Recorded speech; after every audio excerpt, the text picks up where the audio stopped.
So I had one of those familiar itches to buy more plants, and I was going to take you guys on a journey to some of the local plant stores around here so you guys can see my thought process and how I shop for new plants. But a friend of mine and a subscriber to this channel had a question about grow lights and what kind of grow lights to use, and I thought maybe this would be an opportunity to explain my own thought process and what I know about grow lights, and that's the reason for this particular video. For those who are new to this channel, my name is Shayek. This YouTube channel is dedicated to indoor house plants, not gardening, not like plants in general, just indoor house plants, especially for those who are new to taking care of house plants. What I try to do is simplify the loads and loads of conflicting, difficult information out there on taking care of house plants. So if you're not already subscribed, I encourage you to subscribe right now, and I'm not going to continue this video without you subscribing, so I'll wait. I'm waiting. So for those who have watched one of my earlier videos, I think it was titled Plants Eat Light. In that video, I talked about how plants literally eat light. They process light through a process, what we know as photosynthesis. And because they eat lighting is the first thing that you have to consider when you want to take care of your house plant. Now, if you live in an apartment like mine where the biggest source of light, natural light, is just a big window like that, you have to consider grow lights if you want your indoor plants to thrive well. So in this video I'm just going to be taking you through the basics of grow lights, what you need to look out for, and what kind of grow lights you want, and how to automate your grow lights. So without bugging you down with all the details about the type of light and the lux, lumens and all of that, I'm just going to say this. There are three types of grow lights that you want to pay attention to. You have the halogen, you have the compact fluorescent lights, and you have LED lights. Now, from the halogens to the fluorescents to the LED, you have a variation in costs. So the question is, how much do you have to spend on your plants? How much do you want to invest to keep your plants alive?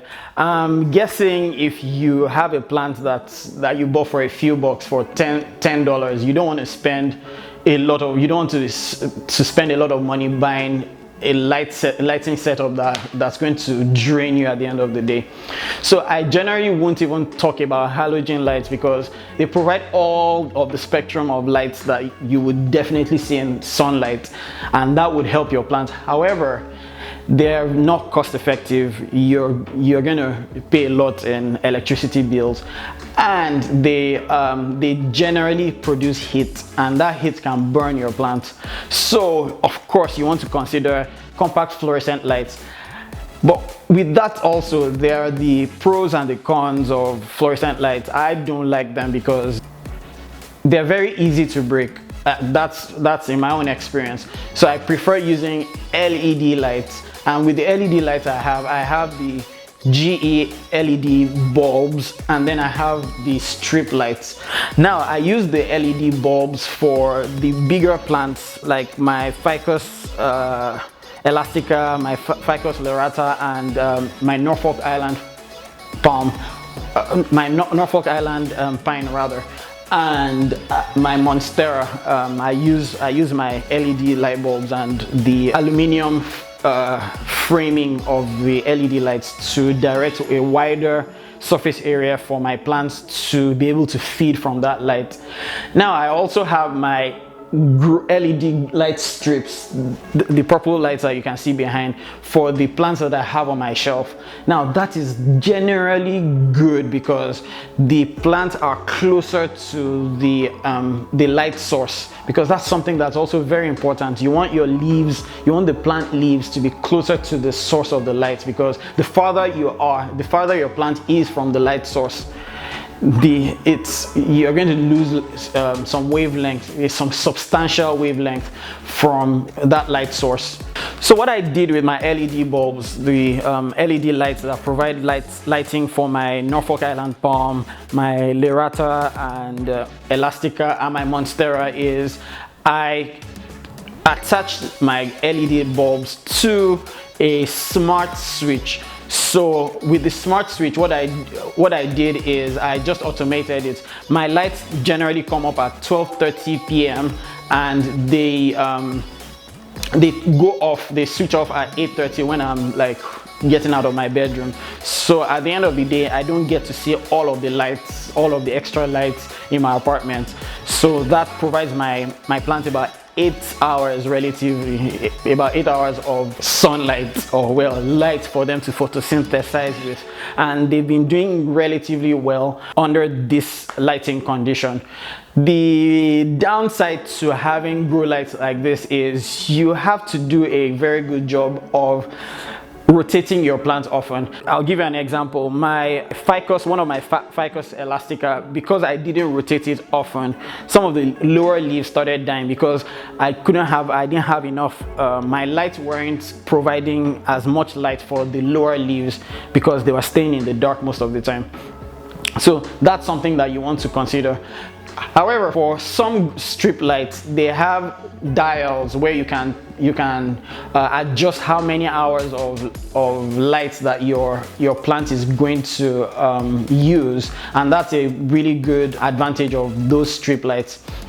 So I mean, it's very good for you to automate, to make sure that these processes are automated, especially for situations where you're traveling. Like when I travel, I know, you know, I practically get an alert knowing when my grow lights come on or when they switch off, and then I can be rest assured that my plants are doing well light wise. So what I want to stress out in this video is you want to make sure that you're not spending a lot of money on grow lights. There are so many options out there. Just going on Amazon, you can see grow lights from $10 to as much as $700. What you want to do is make sure that you're check out the lumens that your plant has. The higher the lumen, the better. But at the same time, you want to make sure that you consider what kind of plants that you have in your setup and the kind of light that would cater to that light. For instance, my bigger plants, my Norfolk Island palm or my ficuses or my Monstera, would definitely not do well with strip lights. They are not on a shelf. With strip lights that I can put on a shelf, I only need like my small potted plants. And then you also have to be careful that the distance between your light and the plant leaves are close enough so that you don't have leggy plants. Leggy plants are plants that have long stems because your plant is trying to reach out for the sun. I have some of my plants that got very leggy just because they were trying to reach out for sunlight. So yes, so make sure that you're not spending, this is my approach. Look at the reviews, check out what people are saying about these grow lights, then get one that you can automate, because that's also very important. There's some LED lights that will give you 4 hours, 8 hours, and I think 10 hours of light. You want to buy one that gives you a wider range of intervals between when your light comes on and when your light switches off. That is absolutely important. I hope this video helped somebody, and if it did, please leave a comment in the comment section below, and if it didn't, tell me it didn't. I thank you for watching this video, and if there's any other thing, if there's any feedback that you want to give to me, please leave that in the comment section. And if you're not already subscribed, please do subscribe to this channel. That's always very encouraging for me. And then and and click the and click the like button. Thank you so much for watching. I'll see you next week.